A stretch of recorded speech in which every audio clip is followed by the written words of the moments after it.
Good morning. My name is Rachel, and this is my nursing home evaluation for my class with Dr. Rhonda Watson through Colorado Christian University.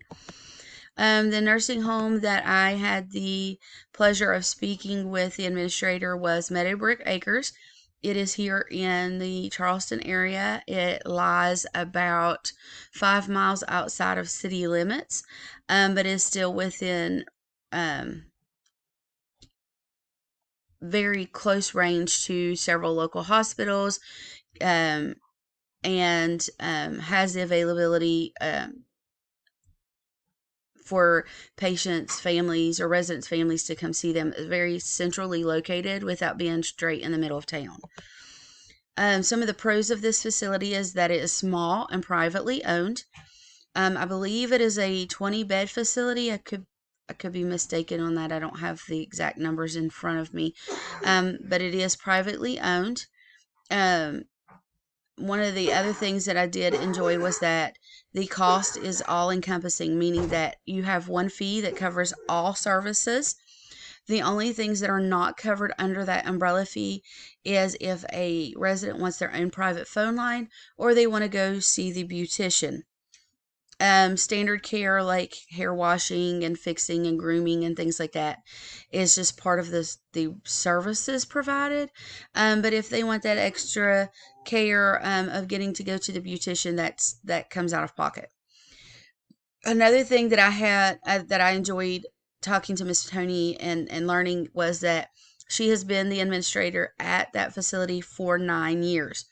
There has been very low turnover within the administration in that facility. And that's a good thing because that means that there is a standard of continuation of care. This facility, pre-COVID, had a very extensive volunteer program. They have approximately 65 groups that come in and out of the facility pre-COVID. They do offer extensive activities within the facility. They typically, prior to COVID, would have nights out on the town. They took the residents on riverboat cruises. They have like bike days where people bring in their motorcycles, drive the residents around. They take them fishing, and the list goes on and on.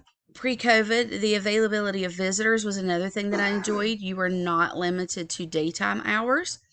So if you wanted to come see your mom at 2 o'clock in the morning because she called you upset, you were able to do so. All you had to do was sign in. Some of the cons to the facility was the fact that the facility has this stereotypical nursing home setup. It's very clinical and sterile. This facility has had several class action lawsuits against it, most for negligence. That was a big red flag for me.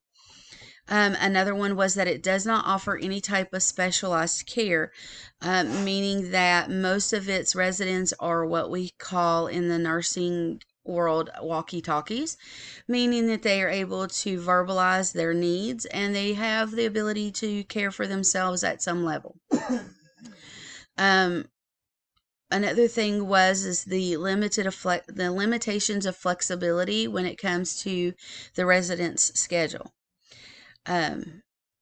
Some improvements that I felt could be made within the facility was changes to a more home-like setting as opposed to the sterile clinical hospital type setting that is within your stereotypical nursing homes.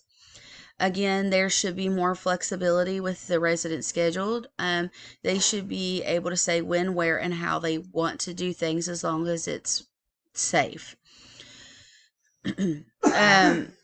There should be more flexibility, I feel, with their dietary request. They have a strict menu that they must adhere to.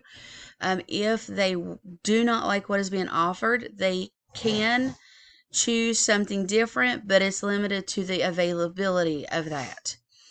Another thing I feel that the facility can do is make a bigger effort to allow the residents to choose their roommates.